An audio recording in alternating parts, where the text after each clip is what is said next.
This episode will touch on topics such as pregnancy loss, abortion, and grief. So I want to issue a trigger warning, and if that doesn't sound like something you should be listening to at the moment, this might be an episode to tap out of, but we will also be including some resources in the show notes.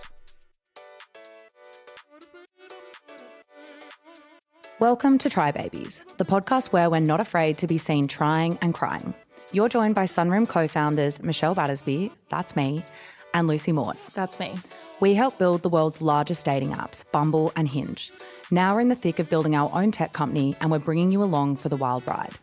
Each week you'll hear from us as we fill you in on the good, the bad, and the ugly when it comes to business, career, relationships, and everything in between. We'll tackle burning audience questions and be joined by inspiring creators, female business leaders, and the people who have motivated and energized us along the way. These won't be your typical shiny business stories. We want to showcase the experiences that go unsaid and definitely chat about the moments that don't make it onto Instagram. Prepare to hear about the lows, the failures, the doubt, and the downright nightmare days. Navigating life through your 20s and 30s can be hard, which is why we're so passionate about creating a space for you to come to on the days you need to feel seen, inspired, educated, supported, and sometimes shocked into action. This is honestly the podcast we both needed throughout our journeys.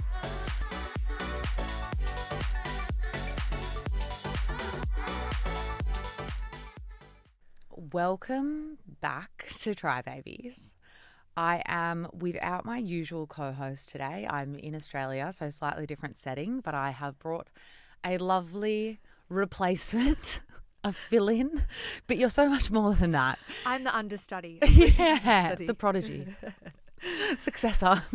Let's hope.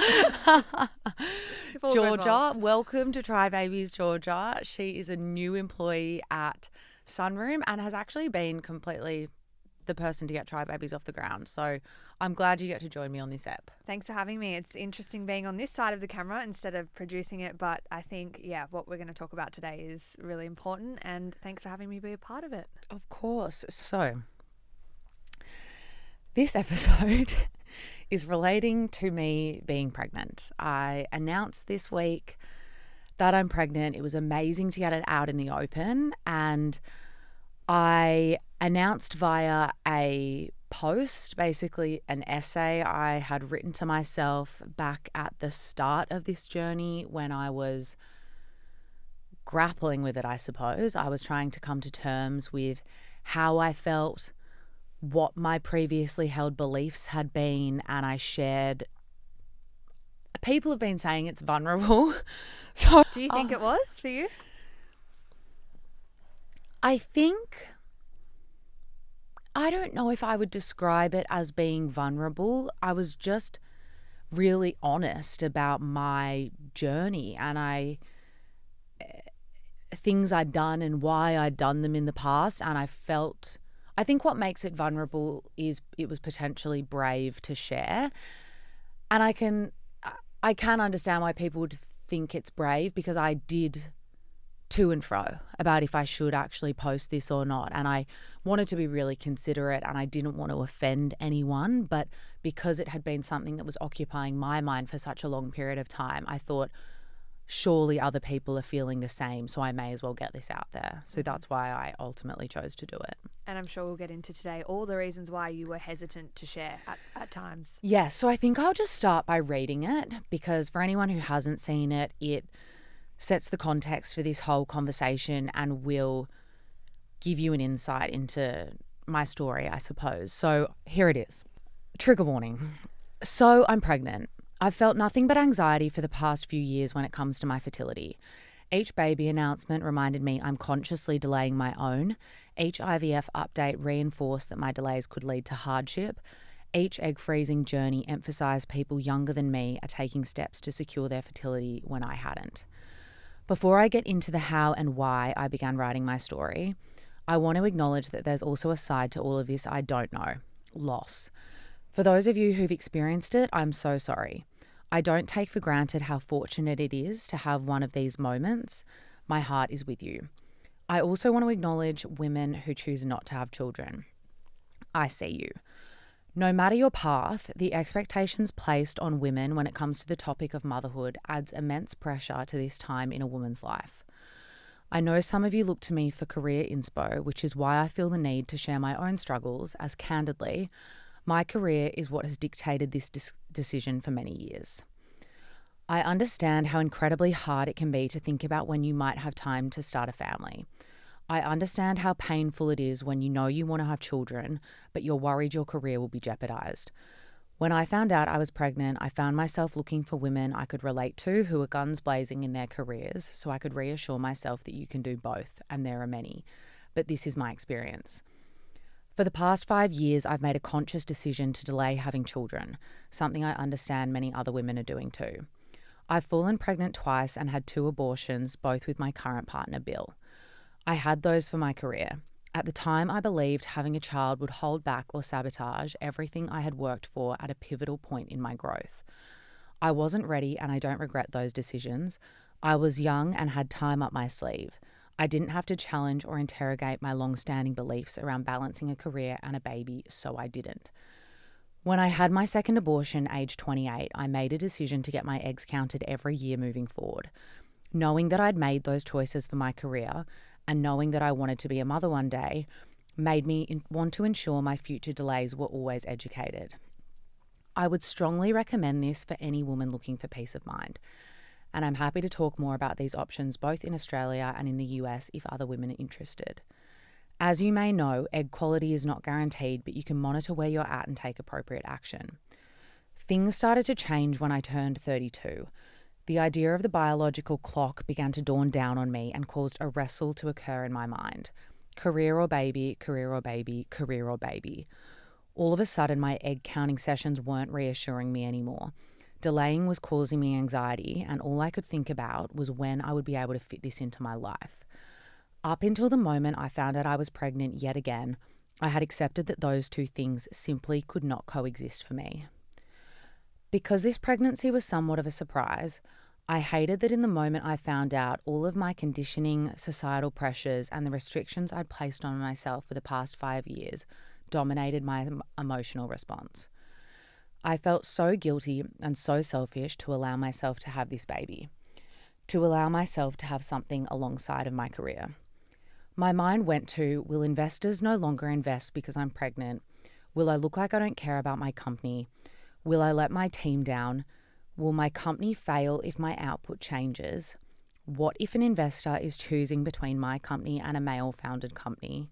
Will they give money to the pregnant woman? Some people assumed I would have an abortion when I told them. I began to feel scared to tell people, and I'm scared of sharing this because I think women are doubted by a lot of people when it comes to managing both of these things at the same time. We have got to change that. I've since done a lot of work to try to understand where these thoughts stemmed from, and I've had the realization that I felt like I had to suffer for my career to be worthy. I think that was my way to fit the founder mold, especially in tech, an industry overwhelmingly run by men. I felt like I needed to make big sacrifices like this to be taken seriously. It had to be a choice. It had to be mutually exclusive. We've made huge advancements in what women can do in their careers, but I'm not sure attitudes around balancing a family and a career have really caught up. We talk a lot about the right time, but I'm not sure that that really exists. Imagine knowing this is something you desperately want, but you feel like you simply cannot because your career, your company, and your industry won't allow it. This is still the reality for many women. Others won't even allow themselves to truly admit how badly they want it and instead bury their heads in the sand, as I was when I had my abortions, because it's all too much. So all of this is to say, I'm a tech founder with a venture-backed company and I'm pregnant. I know I'm in a privileged position. It's my company, so I can make the rules. I also have an incredible support system, none of which I take for granted. But despite this, I've still found myself trying to convince myself I can do this. I'm doing it right now while I write. In reality, it's been proven time and time again that it's all possible. I'm not saying women can have it all or that the way the system is set up doesn't serve to make matters a million times harder in this regard. But I've realised sacrificing happiness to try to keep the scales balanced isn't the answer either. I have no idea what I'm in for, and I know this will be hard, but shout out to all the mums I've spoken to so far who've reassured me that this can be done. The just you waits can wait outside. And shout out to my own mum, who very wisely reminded me, pregnancy isn't an illness, Michelle. Women give birth in fields and work that same afternoon, which is the energy I'll be channeling safely, of course. Moving forward, I'm going to make it a personal mission to encourage more babies in boardrooms, nursing mums in meetings, more parents' rooms and creches in office buildings, more babies on Zooms, and more support initiatives for parents in a corporate environment. It is the content I found myself longing for in this first trimester, and it's out there. I feel so strange doing a shout out to Bill on this. He deserves it. Give him one. And to my partner, Bill. The support you've given me over the past few months goes beyond what I could have imagined. From cooking my 2-minute noodles and potato gems to taking Leia on all the walks and taking up Pilates with me.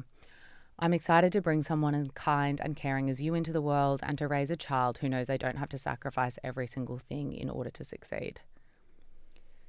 That really, writing that helped me come to terms with this, but there were some other realizations that I also had whilst I was working through all of that. Like, at the end of the day, if my company can't survive because I'm pregnant, it was never that strong in the first place. If an investor is shitty with me and doubts my commitment, they shouldn't have been associated with a women-built, moderated, focused company. The values clearly are not aligned. We're not on the same page. And I think one of the other big realizations was it was so cruel to myself to be thinking that I couldn't just figure this out. Like, I dive headfirst and take risks in every single other area of my life. Like, I always choose. I kind of challenge the status quo always. Mm-hmm. And so I don't know, well, I do know, and we'll get to it, why I just didn't think I could do it in this area of my life. And I do think the reason for that is it's more systemic and it's more driven by society than I don't fear starting a business and failing in front of people. I think I fear being doubted, or having my commitment questioned or my priorities questioned. And it was like years of seeing that happen to other women that made me think it could also happen to me. Plus, I hope you're happy for me to share this, but we just recently did like the anti-networking events and we all shared a insecurity or a fear, and yours was that people expect me to be better than I actually am. And perhaps this situation feeds into that. It's like, is this going to prove that you're not as good as everyone thinks you are in business and in life? And is it going to challenge what you're capable of? I imagine that's also part of it. Yeah, and because my whole self-worth and identity is tied to my professional career. When did that start? Have you always been like that? My self-worth has always been tied to excelling at something and achieving something. Yeah. It became heavily tied to my career when, do you know what? I actually think it even started when I was in banking, because I thought it seemed so elite and grand and great to be able to get an internship at a bank and to work in an investment bank. Plus, you're around really powerful, successful men. Like you've said to me that you had to be really courageous and assertive and kind of put on this facade that maybe that's not how you were feeling, but you had to do it to succeed in that environment. Yeah. I think definitely like stepping into more of my career started to change heavily. And like for anyone who's listening that doesn't know it, just a brief background, I got an internship at an investment bank, worked in investment banking as an HR generalist for about 4 years. And then I had this insane opportunity come my way to launch Bumble into the Australian market. And I became the face of this brand, essentially. I didn't know that's what I would become at the time I took the role. I never would have taken it had I known that. But my identity got tied so heavily to this job and to being this career person. And I was definitely playing a bit of a role. It became like a mask because I felt so out of my depth. But I also think the Bumble era was really in a time where like the pendulum was swinging really hard into this girl boss generation that I know we're kind of revolting against these days. But it was in that era where it was the power suit and we're taking back our power, the gender dynamics are shifting. And I think I was ironically going into a bit more of a masculine energy to pull that off. And it's only now, you know, a few years later where I think I've been able to find more of myself whilst also being proud of my career and feeling like I'm still achieving. But I want to read out, again, as I was writing, like penning this essay to myself, having these realizations that helped me realize it's not my fault or my baby to be's fault if my greatest fears come to fruition. You know, like if the worst thing that can happen, if my greatest fear is Sunroom's growth declines and we don't make it as a business, I know it's not because I had a baby. I'm glad you feel like that now. Yeah. But I want to read out what I had heard throughout my career that had led me to have all of these fears, and I didn't realize that I had been internalizing this for so long. I think so many women will relate to hearing this as well without realizing that's what they've been internalizing throughout their lives. Yes. I didn't until you actually asked me to think about it. And it was a really, really good prompt. Okay, so I've got the list here. Number 1, when I entered the workforce at 21 and I heard, we lose most of the women before they hit vice president as they go off and have children. Number 2, at 23, I heard, women should take maternity leave sooner because they become too emotional in the lead up to giving birth. Number 3, when I fell pregnant for the first time at 27 and a mentor told me I can only do this, have children and work, because I'm not the primary carer. Number 4, when I founded my own company at 29 and a founder friend told me I had to hide that I was pregnant when I was pitching to investors because I don't believe they'll choose the pregnant woman. Number 5, 4 months ago, when I heard that a woman's C-suite promotion had been put on pause because her pregnancy didn't align with the direction of the business.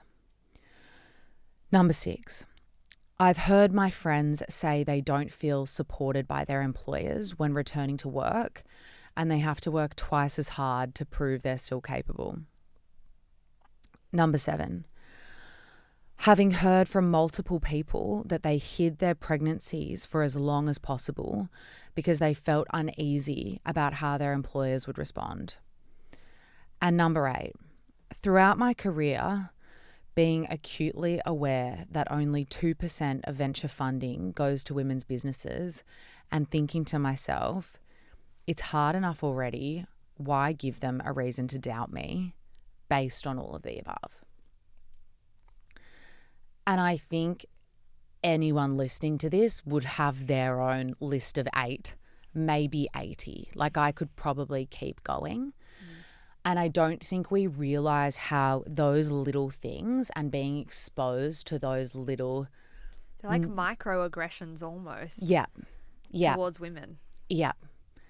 It builds up this fear response in you and this incredibly unfair feeling that if you get pregnant, it could be treated like a career-ending decision. And that's what's leading so many people to feel like it has to be one or the other. And that just, like the big aha moment for me when I was working through everything was realizing that, and this is such a fucked thing to say, But realizing that not having a kid was like this badge of honor I was wearing. Like, look how much I care about my company. Look at how much I'm willing to sacrifice. Like, look how committed I am. I'm willing to withhold this desire of mine to prove how serious I am. Your worth. Yeah. And that my career is worthy and that I'm a gun. But I'd be more of a gun if I could do both these things. I think so. I would be so much more of a gun. Totally. Do you feel that way now, that you don't have to sacrifice and that you don't have to prove your worth, that you just are worthy? Yeah, like I've just realized, like, what the fuck? Like, I wish, I don't think I ever could have unpacked this like this without it being thrown upon me. I don't think I would have really chosen. Oh, is that a bad thing to say? I don't know if I would have really chosen right now. Well, I think a lot of women will relate in the sense that many say they didn't think it was the right time, the perfect time. Perhaps. I don't think this is the perfect time. Actually, maybe it is. Maybe it is. Like, maybe it is actually the most perfect time ever. I could probably think of worse times this could have happened. I know a few. Yeah. I think it's basically like you're forced to look at your belief systems because you have no other option. Yeah, you have to grow, you have to change. You're like, okay, this is happening, I'm doing this. So you can't just live in the comfort of your belief systems anymore. You have to challenge them. That's exactly it. So it's like this has kind of been thrust on top of me. I've been forced to deal with it. And in unpacking all of it, I've realized I never should have been restricting myself in this way. So I think now I'm here. If I'd been able to come to this realization all on my own, I probably would deliberately try to have a baby right now. But I never would have been able to get to this moment without it just being thrust on me. And I think that's why I'm wanting to share all this, because I know me 3 years ago restricting myself, me 5 years ago restricting myself. And if I had potentially heard this from someone, I think it would have challenged me to challenge what was going on inside myself.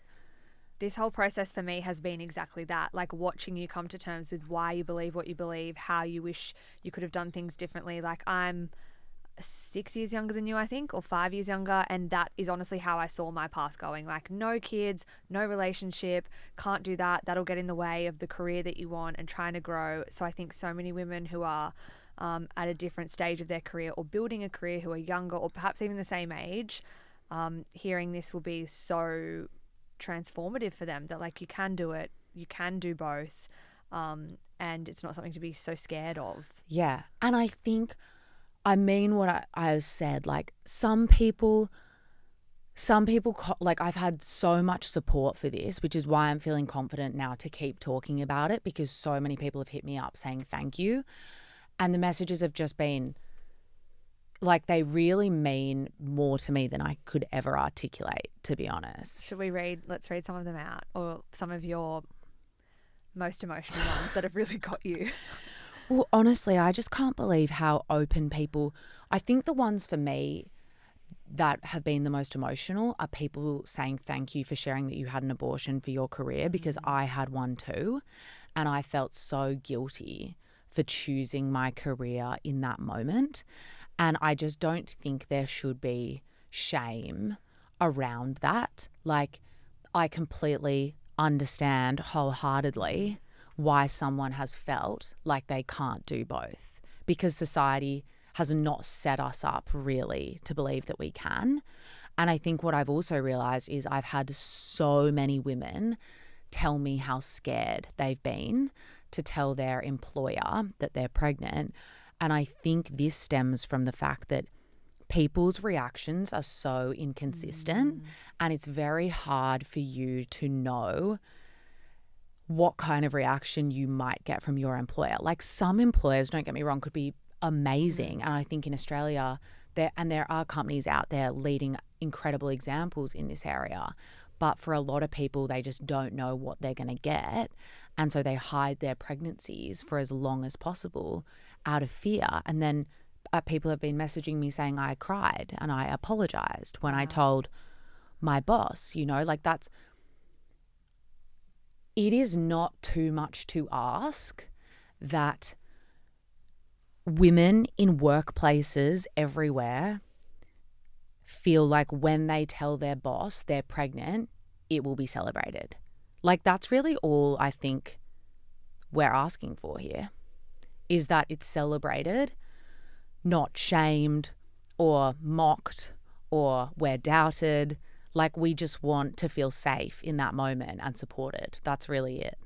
Before we go into reading out some of the amazing messages, are you feeling scared to tell some of our investors? I know you haven't told a few yet. Where are you at with that? So I was definitely, it is so true in what I said that my mind did go to how will our investors think. Because male investors? Yeah, I mean, I don't want to just throw all the dudes in a bucket, because that's not it. And I think the judgment and the inconsistencies come from any direction. I've seen that in my DMs. I've seen people saying that it wasn't celebrated by their woman leader, So I just think it's really inconsistent. I think we do have some investors that are mums. So I felt, okay, they'll get this. And it is a very unique experience to the person who has to carry the baby. Like, we're the ones who have to come to terms with these fears. And they are very real fears. Like, you might not be in a safe environment for you to do this. But I think that's why we need to make change there, to try and encourage people to really be thinking about this. But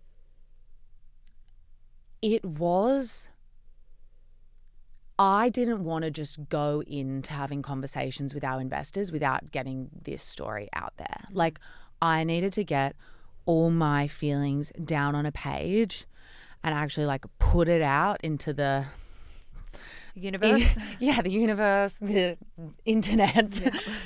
Because if any of them are doubting me, I want them to read that before they speak to me.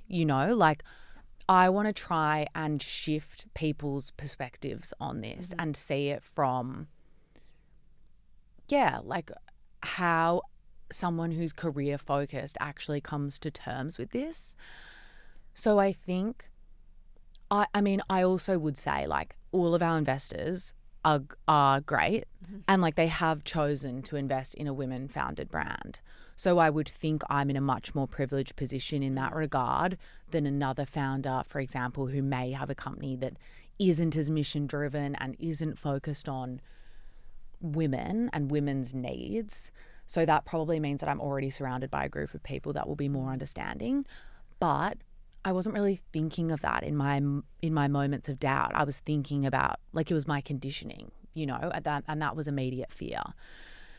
But I do think I'm interested to see how the conversations go. And some have already reached out to me saying how great the article was. That's and that awesome. And a couple of the women as well that don't have kids saying so how much good. they resonated with it. So that makes me feel good. Like what you just said, there was a woman who messaged you, we'll probably read it out, who said she's been in both environments, an environment where it was really celebrated that she was pregnant and an environment where she was made redundant because of her mat leave.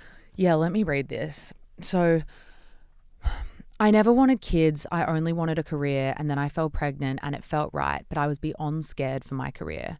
I remember apologizing to my boss for being pregnant and downplaying every single symptom I had because they were constantly making jokes and remarks at my expense.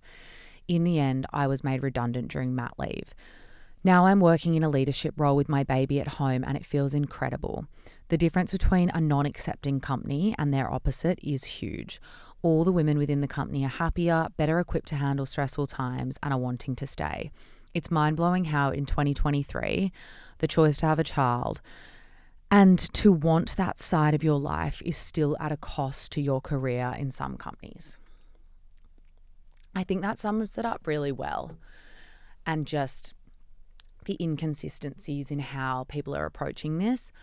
But I also just think it really has been overwhelming how many people have reached out to me saying they have all the same fears. And so I think that just shows that this really is a systemic societal issue. And even though Australia is one of probably like the best countries in the world, I mean, Sweden's probably the best, but Australia would be up Close there. second. Yeah, in terms of looking out for your employees' rights, government paid parental leave. I actually thought it was the norm probably because I've worked in these big banks where, like, of course they're going to have their own parental leave policies. But I can't believe how many people have been hitting me up to say my company actually doesn't have their own parental leave policy. Like, we are a venture-backed company with like limited money, limited time, and I can't really imagine not supporting your employees in that way.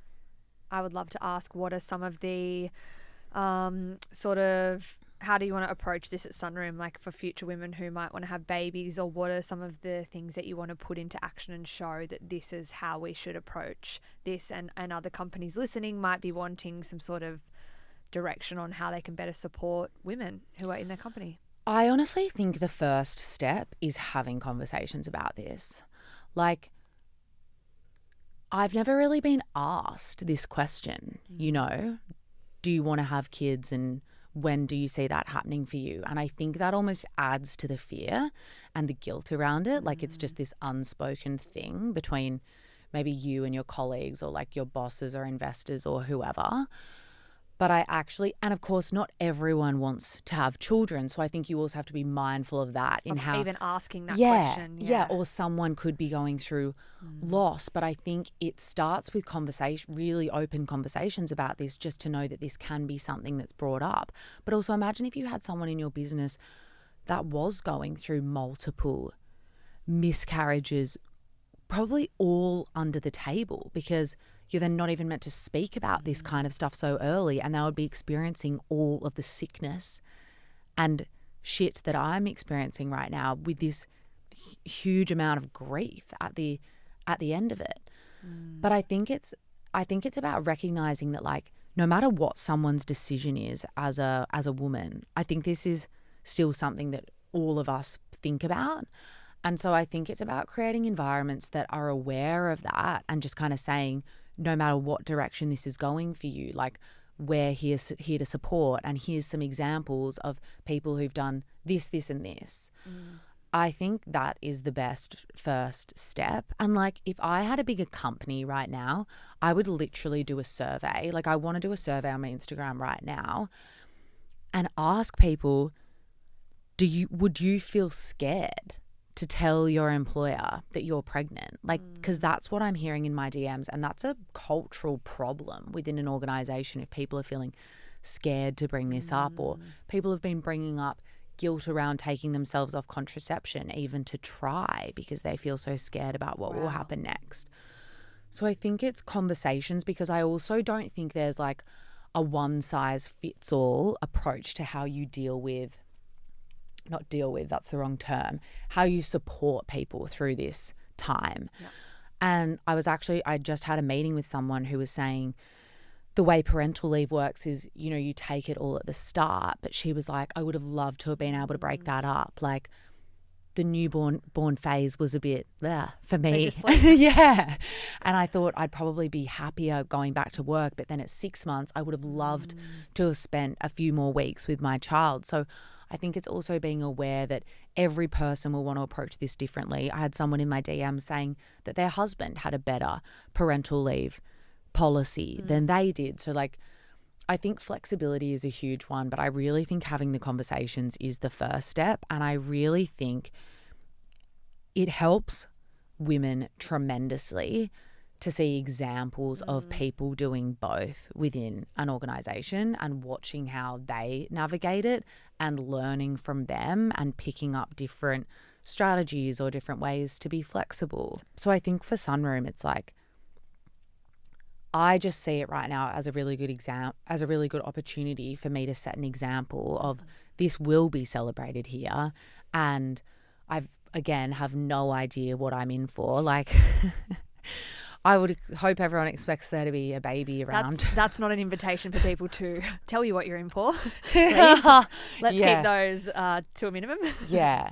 But I think like around setting the example, how you were saying that this being involved in this process for me has like opened your eyes to things. Like you told me you weren't even going to date because you were worried it could impact your career. 100%. I've been proactively avoiding dating for the last maybe 3-4 years because so for me, I knew that I wanted to move overseas. That was part of my career plan. I want to experience living in another country, working overseas. Obviously now that's happened, which is great. But I was genuinely, yay, manifested. I was genuinely worried if I met someone that I fell in love with in Australia. Of course I want kids. I want to be a mum. I'm naturally a very maternal, caring person. I could just see myself giving that up to stay in Australia and settle down with someone who I loved. And I was just so scared that that would happen and jeopardize what I had worked for. So I was like, as a blanket rule, I'm not going to date anyone who I could fall in love with. I'm just going to have fun because I don't want that to get in the way. And then watching you go through this process, I'm like, maybe it can be done. Maybe I can be with a partner who will support my career goals and me wanting to be this like big career person, and maybe we could still have a family and I could still do that, whereas up until now I shared the same beliefs as you. It's career or baby. That's just the way that we are kind of conditioned to believe. Yeah. It's so interesting, a couple of things you said, even just that notion of like settle down, you know, what's like that wording? Where does that come from? Yeah. Like where does that come from and what does that mean? Why do we think you settle down and you're done? Yeah. Life's off. Because you know Get why? the foot off the accelerator. We're done here. Let's wrap it up. Because people do say that that's what, like, I've heard people say, men, women, and older generations say, like, once you have a kid, it's all over. Do everything you want to do. Do everything you want to do, because once you have that baby, once they come, you're done. I know. What is that though? Yeah, that's so. I don't want to make assumptions about why the older generations perhaps. Maybe there was less support for them. And less opportunity, I think. Less career opportunity, resources. Yeah. This is it. Like this is why I feel it's so important to talk about this, because women are more educated than ever right now. Like, what were the stats we pulled up there? Women are graduating from university at a higher rate than men. They are ambitious. More women graduate universities in Australia than men at the moment. That means more women should be entering, they should be getting the jobs and entering the workforce. So this it's not a problem, wrong word. This conversation is something that is only going to need to be this is something people have to be working on, because you're going to have more and more people in your businesses deciding if, when, how, if it's okay, if it's going to, how it may affect them, what examples they've seen above them, how their leaders approach these kinds of conversations. And this is like a very natural thing that a lot of people do want to experience. And they shouldn't feel. Speaking of, you just mentioned before, we don't see a lot of women being celebrated for doing both. And we think the things that we believe, we've heard it and seen it. I would love to just share someone I know who, it's not a corporate environment, but they're a professional dancer, and they had worked 10 years to get to that point, to be in a professional performing troupe and travel the world, and they fell pregnant. And they actually had people say to them, you will never come back from this. You have ruined your career by choosing to have this pregnancy. Your body will never recover. You will never dance professionally again. 5 years down the track, she's dancing better than she's ever danced before. She's traveling all around the world. She's a single mum. I think we need to see more examples where people are pushing back against this rhetoric and these belief systems and showing it can be done. If you want something really badly, she loves dancing, she's never going to give that up. You can do both and you can still be an incredible mother. It just takes having the conversations. Obviously having a great support system helps, but it can be done, and we don't see it enough, and we don't hear it enough. I think I've definitely been thinking about athletes throughout this, and how I think that would be even more maybe stigmatized in this kind of conversation. Your body's your vessel for work. Yeah. But I've also seen other people like make complete comebacks and actually be way stronger. I've heard because women's pain thresholds go up. Like Maybe. the way that they train and perform can actually really change. Yeah, wow. Do you want to read some more of the messages that have come in? I'm VP of Global Business Supply at Home Depot, Lowe's. I travel to the US 4 times a year for 2 to 3 weeks at a time. Work full time with a 3-year-old and a husband. You can totally have it all. I love that. I'm clapping. Silent claps. Yeah. And I think this is interesting. Like, I don't want people shaking their heads like you can't have it all. But I think in the context of this, these people are just saying you can have a career and a baby. Mm-hmm. Some things will obviously have to give. I am hoping for me the things that give are I won't procrastinate anymore. I won't be sloth girl in my bed for fucking 3 days binging 8 different TV shows, you know? Like, I won't get through an entire season of Love Island in a single weekend. That's the stuff that I'll give up. And that's a bit sad because I love my sloth moments, you know? They'll just be shorter. Yeah. So I think it's that for me. Like, I can definitely see these pockets of time in my life where I'm not productive, where I do procrastinate, where I dawdle. And I'm actually really excited to see what happens to that, knowing that I'll have this little thing that I will be obsessed with and probably just want to hold 24/7. But then knowing I've got my to-do list for the day and I still need to get shit done. Like, I think I will use my time in a more effective way because I will be forced to. And I think I'm already very chaotic. I think this might be something founders have or anyone entrepreneurial or in a leadership space, maybe just in a similar environment to us. I have heard people saying this and I'm really hoping I can come back to you and say it's true. But if you work in a startup, your day is never in control. Like, I was speaking to my mum and who's a nurse, and her style of working is hardcore concentration. Methodical. You know, someone's life is depending on the actions that she is taking and nothing can really distract her. But in a startup environment, our whole day is distraction. Like, it's out of control from the moment that you start. You context switch 24/7. You are pulled off your work. I jump from 8 different things all the time. And some of my friends have said that, like, that's what they struggled with. And I'm like, that actually sounds like what my entire day is already like. And I have heard from other founders that, like, you're already used to working in quite a chaotic way. And so I'm interested to see if that actually becomes true once I have this baby, because we're just so used to pivoting, context switching, being distracted, putting out fires. It's always chaos. And I think, which brings us back to this being called Try Babies, we have to celebrate even if you aren't more productive, and if you aren't, you don't procrastinate less. We have to celebrate that you're trying, like, you're actually giving this thing a crack. Yeah. You're doing it. Like, that's worth celebrating, I think. And you don't have to set crazy goals for yourself for this to be worthwhile. That's totally it. Like, it's really just giving it a crack. You're doing it. I'm just gonna give it a try. Before we wrap up, I want to ask you just a couple of questions. What sort of, like, example do you want to set for your little baby? I don't know if this is a strange thing to say, and maybe this goes away once you have a child, but I think the only thing I would ever want for my kid in life is for them to find something that they're passionate about. I think that would feel really rewarding for them and you as a parent if they have something they just love. I love that. Thank you so much for joining us on this week's episode. A quick ask: if you enjoyed listening, it would mean the world if you could jump on Spotify or Apple and review the podcast. 5 stars only, please. We need to build that army so we can read what you loved and what you want to hear more of. We're so grateful to have such an incredible community of empowered, motivated, and confident women supporting each other here to go after their dreams. That's what we've needed most throughout our journey. You can subscribe so you don't miss our episodes, or head over to our Try Babies podcast Facebook group and Try Babies Insta, where we can connect with you more and ask us questions that you want answered in the show. See you on the next episode of Try Babies.